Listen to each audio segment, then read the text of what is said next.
17세기 프랑스의 바스티유 감옥. 이곳에 이상한 죄수가 한 명 수감됩니다. 정체를 알 수 없는 이 죄수는 특이하게도 얼굴에 철가면을 쓰고 있었습니다. 오늘 소개할 이야기는 철가면을 쓴 죄수에 관한 이야기입니다.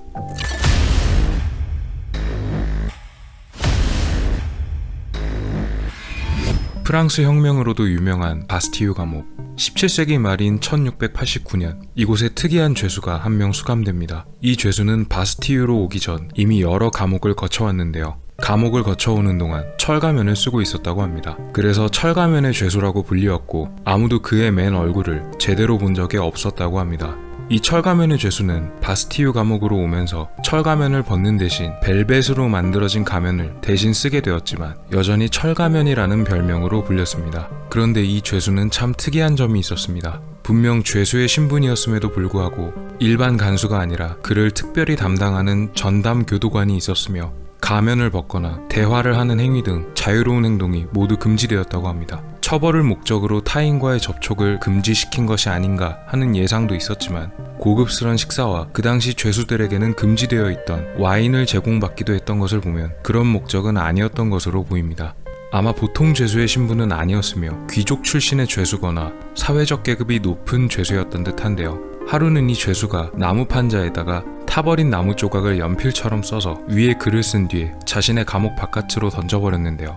이것을 근처에 한 어부가 주었고 그는 이 판자를 바스티유 감옥으로 가져가 누군가가 이 감옥 안에서 바깥으로 던진 것이라고 말했습니다. 이것을 받아든 교도관은 어부에게 이 판자에 쓰여진 글을 읽었냐고 묻고 어부는 자신이 글을 읽을 줄 몰라 무슨 내용인지는 잘 모르겠다고 대답합니다. 교도관은 어부에게 글을 읽을 줄 몰라서 목숨을 부지한 줄 알라며 그에게 돈을 쥐어주고 내보냅니다. 도대체 그 판자에는 무슨 글이 적혀 있던 걸까요? 시간이 흘러 1703년 철가면의 죄수는 감옥에서 사망하고 맙니다. 사망 당시의 이름은 마르시올라라는 가명으로 기록되었다고 합니다. 이 죄수가 죽은 이후 그의 정체에 대해 추측하는 가설들이 굉장히 많았었는데요. 이 중 유명한 가설을 몇 가지만 소개하겠습니다.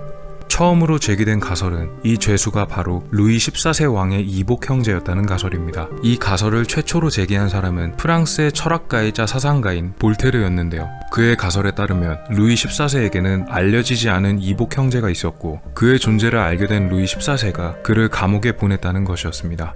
하지만 이 가설은 굉장히 신빙성이 떨어집니다. 이미 실제 남동생인 필리프 1세가 존재했었는데요. 그는 오를레앙 지역을 다스리는 공작이었으며 만약 루이 14세에게 이복 형제가 있었더라도 필리프 1세의 경우처럼 왕의 권한으로 자귀를 내려서 따로 살게 했어도 아무런 문제가 없었을 것입니다. 또 하나의 가설은 바로 그 철가면을 쓴 죄수가 루이 14세의 친아버지라는 가설이었습니다. 이 가설은 1955년 휴 로스 윌리엄슨이라는 역사가에 의해 제기되었습니다. 루이 14세의 친모가 이 철가면의 죄수와 바람을 피워서 그를 낳았고 루이 14세와 그의 외모가 너무 닮았기에 그에게 철가면을 씌운 뒤 감옥에 넣었다는 가설입니다. 루이 14세의 친모가 바람을 피웠다는 소문은 당시에도 존재했었으나 그가 추측한 기간과 죄수가 사망한 시기가 서로 맞지 않아 이 가설은 부정되었습니다.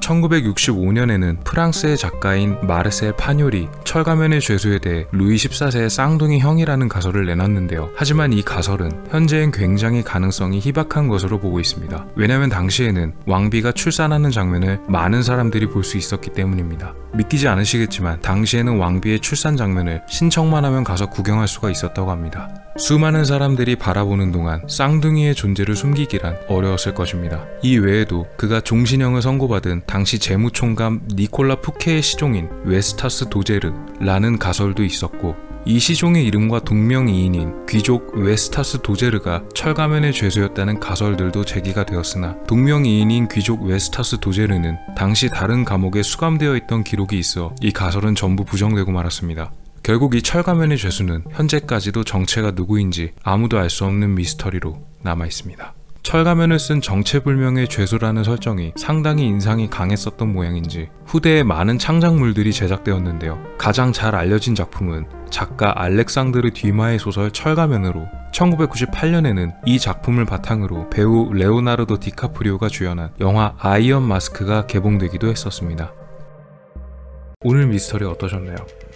여러분의 구독과 좋아요의 힘으로 다음에도 재밌는 미스터리로 찾아오겠습니다. 미스터리 큐브였습니다. 감사합니다.